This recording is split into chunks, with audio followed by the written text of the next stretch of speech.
Hello everyone, I am Dr. Suraya Shaheen and today I am here with previous year questions and these questions are from UGC NET exam June 2010. इससे पहले मैं already 2009 का बना चुकी हूँ और ये जून 2010 का है, right. So I start with first question here. The epithet comic epic in prose is best applied to. The epithet है a comic epic in prose, वह सबसे बेस्ट जो है वह किसके लिए अप्लाई किया गया है. First option is Richardson Pamela, second option is Sterne's and a sentimental journey, third option is Fielding's Tom Jones and fourth option is Defoe's Robinson Crusoe. तो जो कॉमिक एपिक इन प्रोज है वह actually best apply जो होता है fielding Tom Jones के लिए. इसे कहा जाता है फील्डिंग की जो नॉवेल है ये टॉम जोन्स, इसको एक्चुअली कहा जाता है आप कॉमिक एपिक इन प्रोज. काफ़ी अच्छी नॉवेल है टॉम जोन्स. और ये जो है Fielding's Tom Jones is mostly known for mock epic in prose. Next, so आपका करेक्ट आंसर सी हो जाएगा. Next question is here Muriel Spark has written a dystopian novel called. Muriel Spark जो है एक डायस्टोपियन नॉवेल लिखा है और इसमें कौन सा नॉवेल है. First option is Memento Mori, second option is the prime of Miss Jean Brodie, third option is Robinson and last option is the ballad of Peckham Rye. तो जो डायस्टोपियन नॉवेल मुरियल स्पार्क ने लिखा है वह है the ballad of Peckham राय. सो आपका correct answer पेखम राय हो जाएगा, राइट. एक्चुअली जो इसका जो वर्क है the prime of Miss Jean Brodie या बेस्ट एग्जाम्पल है इस टाइप का, right. Next question is here Samuel Butler's Erewhon is an example of. Samuel Butler का जो इरहून है वह इसमें से कौन सा लिटरेरी टर्म ऐसा है जो जिसका वह बेस्ट एग्जाम्पल है. First option is feminist literature, second option is utopian literature, third is world literature and fourth is famine literature. तो जो सैम्यूल बटलर का इरहून है वह बेस्ट एग्जाम्पल है यूटोपियन लिटरेचर का. अब यूटोपिया क्या होता है. यूटोपिया जो होता है इस अ कम्युनिटी, एक टाइप का सोसाइटी हो जाता है जिसमें जो हाईली डिज़ायरेबल और परफेक्ट क्वालिटीज़ को पसेस करता है actually. So it is a common literary theme और स्पेशली इन स्पेकुलेटिवली फिक्शन और साइंस फिक्शन. सो बटलर का जो एग्जाम्पल है इरहून वह बेस्ट है यूटोपियन लिटरेचर के लिए. सो आपका 3 का आंसर आपका बी हो जाएगा. नेक्स्ट क्वेश्चन है the line moments of unageing intellect occurs in Yeats. जो येट्स का जो ये लाइन है मोमेंट्स ऑफ अनएजिंग इंटेलेक्ट वह कौन सा पोएम में है. First option is Byzantium, second option is among school children, third option is sailing to Byzantium and fourth option is the circus animals desertion. तो जो ये है एक्चुअली सेलिंग टू बाइजेंटियम में अगर आपने पढ़ा होगा तो उसमें आपको पता होगा कि इसमें एक लाइन ये भी है moments of unageing intellect. Actually sailing to Byzantium में एक्चुअली येट्स किस चीज़ की बात करता है. ये एक जो पोएम है इसमें एक्चुअली बात करता है कि कैसे जब इंसान जैसे मैच्योर हो जाता है तो बाइजेंटियम उसके लिए वह एक अच्छी जगह होती है जिसमें वो उसको सुकून मिलता है, शांति मिलता है, वहाँ जाना चाहता है. तो इसलिए येट्स ने ये पोएम लिखा था सेलिंग टू बाइजेंटियम. और यह पोएम जो है उसकी वह फर्स्ट पब्लिश 1928 में हुई थी और यह इसमें 4 स्टेंजा है और ओटावा रीमा में लिखा गया है ये sailing to Byzantium, right. Next question is in his 1817 review of Coleridge's Biographia Literaria Francis Jeffrey grouped the following poets together as the Lake School of Poets. जो 1817 में जो कॉलरिज's का बायोग्राफिया लिटरेरिया के रिव्यू में फ्रांसिस जेफरी ने group बनाया था poets का जिसे कहा जाता है लेक स्कूल ऑफ पोएट्स. तो अब हम क्वेश्चन देखते हैं इसमें एक्चुअली क्या था, इस मतलब कौन कौन से थे इस लेक स्कूल में. तो first option is Keats, Wordsworth and Coleridge, second option is Wordsworth, Byron and Coleridge, third option is Blake, Wordsworth and Coleridge, fourth option is Wordsworth, Coleridge and Southey. So इसमें actually Lake School में Wordsworth, Coleridge and Southey थे. तो आपका correct answer D हो जाएगा. ये जो Wordsworth Coleridge जो थे वह लेक स्कूल पोएट्स के ग्रुप में आते थे और और यह एक्चुअली कहाँ पे था, लेक डिस्ट्रिक्ट ऑफ इंग्लैंड में था। आपका करेक्ट आंसर डी हो जाएगा। Question number 6, which of the following novel is not bye Patrick white. इसमें से कौन सा नॉवेल है जो पैट्रिक वाइट ने नहीं लिखा है। अब इसमें आपको ध्यान में रखना होगा कि कौन सा 3 है जो लिखा है और इसमें नहीं है उसका ऑप्शन लगा देना है। कई बार स्टूडेंट्स जो होता है नॉवेल लिखा है उसी को लगा देते हैं बाय मिस्टेक, तो इसमें इस चीज़ को आपको ध्यान में रखना है कि नॉट पूछ रहा है, right.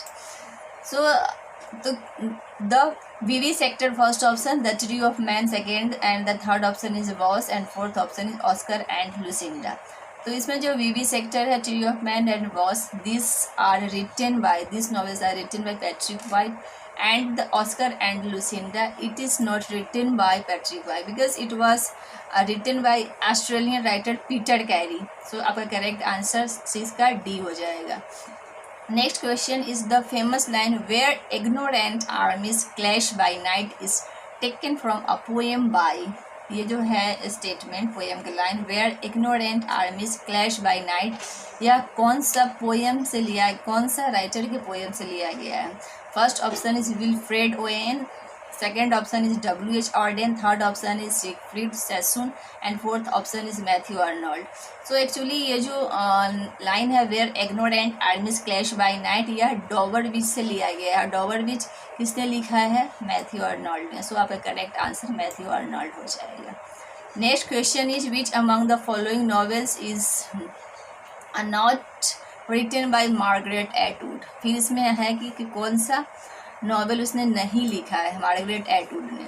First option is surfacing, second option is the blind assassin, third option is the handmaid's tale, and fourth option is the stone angel.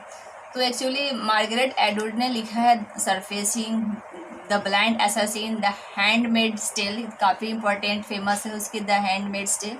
तो ये तीनों उसने लिखा है and she has not written actually the stone Angel. So आपका correct answer Stone Angel हो जाएगा, ठीक है। नेक्स्ट क्वेश्चन है the term theory of cruelty was coined by. जो टर्म है थियरी ऑफ क्रुएल्टी वह किसने क्वाइन किया। कई बार आपको लिटरेरी टर्म जो किसने क्वाइन किया ये क्वेश्चन कई बार पूछे जाते हैं। तो आप जब भी लिटरेरी टर्म पढ़े और उस टर्म को किसी राइटर ने, किसी क्रिटिक ने उसको क्वाइन किया है तो आप उसको जरूर याद रखिए। First option is Robert Brustein, second option is Antonin Artaud, third option is Augusto Boal, and fourth option is Luigi Pirandello. तो जो टर्म है थिएटर ऑफ क्रुएल्टी वह क्वाइन किया था एक्चुअली एंटोनिन आर्टॉड ने। तो एक्चुअली वह यह है क्या, थिएटर ऑफ क्रुएल्टी है एक्चुअली यह एक तरह का थिएटर है, एक थिएटर का फॉर्म है और इसको डेवलप किया था एवेंट गार्डे ने, जो कि एक प्लेराइट है, एक्टर है। इसको जो क्वाइन किया था वह एंटोनिन आर्टॉड ने किया था, जो कि एवेंट गार्ड प्लेराइट एक्टर है और इसकी ये है the theatre and it's double, ये इसकी वर्क है, ठीक है। तो ये आपको ध्यान में रखना है यहाँ पर कि जो थिएटर ऑफ क्रुएल्टी जो है वह एक तरह का थिएटर का फॉर्म है जिसके डेवलप किया गया एंटोनिन आर्टॉड के थ्रू। और वह क्या थे, वो एक्चुअली थे एवेंट ग्रेट प्लेराइट थे, एक्टर्स थे। और उस किस वर्क में किया, the theatre and it's double में किया, right. And next question we have here. Next question is question number 10.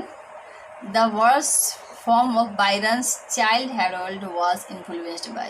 जो वर्स फॉर्म है बायरन का चाइल्ड हेरोल्ड वह किसके द्वारा इन्फ्लुएंस है।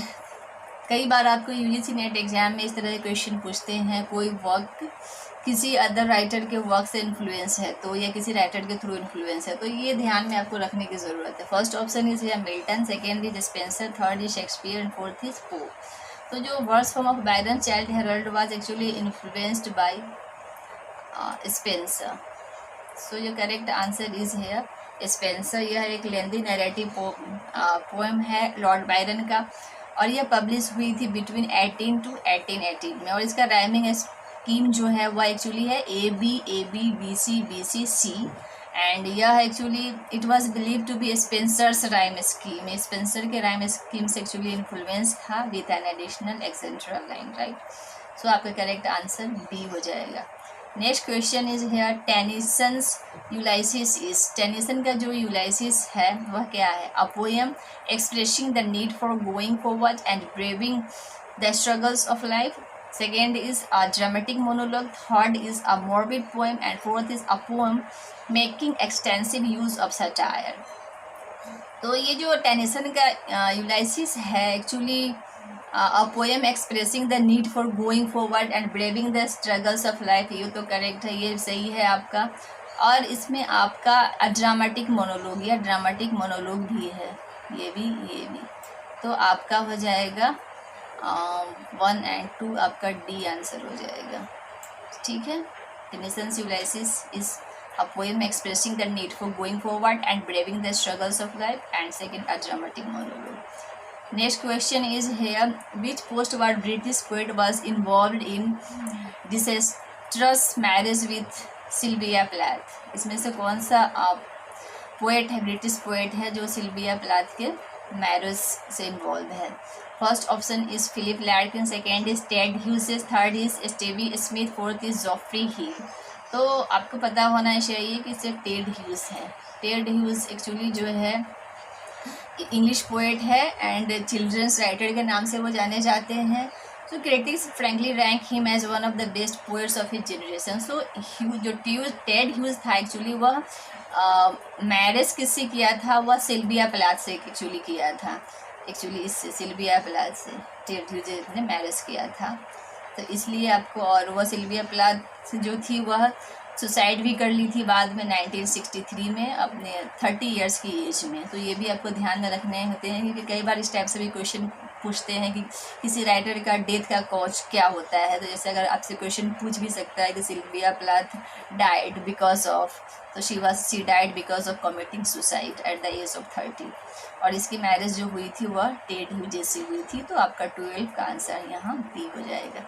नेक्स्ट क्वेश्चन है here, Chaucer's Parliament of Fowls is in part. Chaucer का जो पार्लियामेंट ऑफ फाउल्स है वह कितने पार्ट में है? First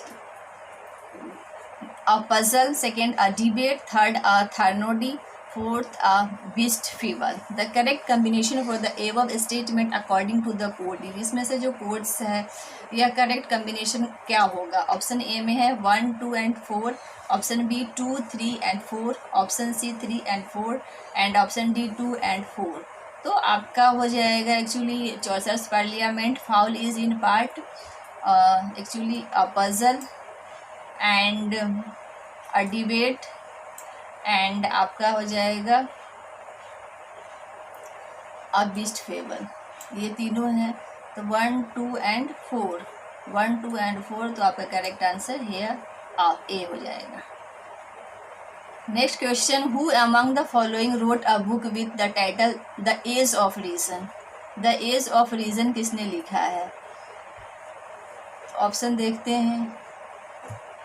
option here is William Golding, second option is Edmund Burke, third option is Thomas Paine, and fourth option is Edward Gibbon.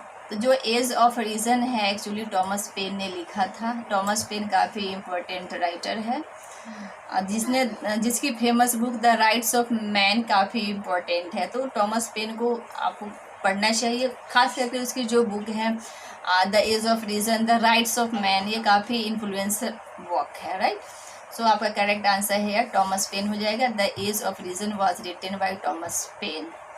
Next question we have here, the restoration comedy has been criticised mainly for its. The restoration comedy है वह किसके लिए criticise किया गया है? First option is excessive wit and humour, second option is bitter satire and cynicism, third option is indecency and permissiveness, fourth option is superficial reflection of society. तो आपका जो है रेस्टोरेशन कॉमेडी क्रिटिसाइज किया गया इनडिसेंसी and परमिसिवनेस के लिए। Restoration comedy actually जो English comedies होता है जो कि रेस्टोरेशन पीरियड में लिखा गया था 1660 से 1710 के बीच में। और comedy of manners is use as a synonym of restoration comedy, यानी रेस्टोरेशन कॉमेडी को अगर हम दूसरे नाम से जानेंगे तो उसे हम कॉमेडी ऑफ मैनर्स भी कहते हैं। ठीक है, next question is here ideology and ideological state apparatuses is an essay by. ये जो है वर्क आइडियोलॉजी एंड आइडियोलॉजिकल, ये किसने लिखा है इसे?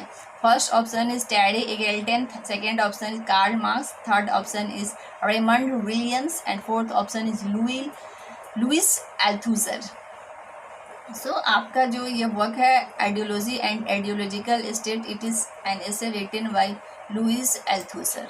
यह एक ऐसे है जो कि ये फ्रेंच राइटर है, फ्रेंच मार्क्सिस्ट फिलोसफर है लुइस अल्थुसर। और ये जो वर्क है उसकी कब पब्लिश हुई थी? 1970 में पब्लिश हुई थी। सो 16 का आपका डी आंसर हो जाएगा। Next question 17, sexual possessiveness is theme in Shakespeare. Shakespeare के कौन से वर्क में सेक्सुअल पजेसिवनेस थीम है? First option is Coriolanus, second option is Julius Caesar, third option is Henry IV part 1 and fourth option is a Midsummer Night Dream. तो sexual possessiveness Midsummer Night Dream में है Shakespeare का। यह एक actually comic play है, इसमें comedy आपको देखने को काफ़ी मिलती है इस प्ले में। और यह जो शेक्सपियर का वर्क है मिडसमर नाइट ड्रीम, यह एक्चुअली लिखा गया था 1590 टू 1597 में। और यह actually it talks about the marriage of Theseus the Duke of Athens to Hippolyta। सो आपका आंसर मिडसमर नाइट ड्रीम्स हो जाएगा, जिसमें सेक्सुअल पजेसिवनेस की बात करता है Shakespeare. Next question, the term culture materialism is associated with. जो कल्चर मटेरियलिज्म है वह किससे एसोसिएट है? First option is Stephen Greenblatt, second option is Raymond Williams, third option is Matthew Arnold and fourth option Richard Hoggart. तो ये जो term cultural materialism है यह रेमंड एक्चुअली विलियम्स ने रेमंड विलियम्स से एसोसिएटेड है, राइट। सो आपका इसका आंसर डी हो जाएगा। आपका आंसर यहाँ आपका बी हो जाएगा। आपका ये आंसर हो जाएगा रेमंड विलियम्स। नेक्स्ट क्वेश्चन है, which of the following author book pair is correctly matched. इसमें से कौन सा अथर और इसका बुक करेक्टली मैच है? फर्स्ट ऑप्शन मुरियल स्पार्क ने लिखा under the net, second William Golding girls of cylinder means, third option is Angus Wilson lucky Jim and fourth option is Doris Lessing the grass is singing. तो correct match Muriel Spark under the net, no. William Golding girls of the cylinder means, no. Angus Wilson, Lucky Jim, no. Doris Listen, The Grass is Singing. This is the correct match. Next question we have here, who among the following is a Canadian critic? इसमें से कौन सा Canadian critic है? First option is I.A. Richards, second option is F.R. Lewis, third is Clint Brooks and fourth is Northrop Frye। तो Canadian critic क्या है? यह इसमें जो है इजी क्वेश्चन है आपका। नॉर्थरॉप फ्राई जो है वो कैनेडियन क्रिटिक और लिटरेरी थियरिस्ट है, काफ़ी फेमस राइटर है। आपका कैनेडियन क्रिटिक का आंसर नॉर्थरॉप फ्राई हो जाएगा। Thank you for today.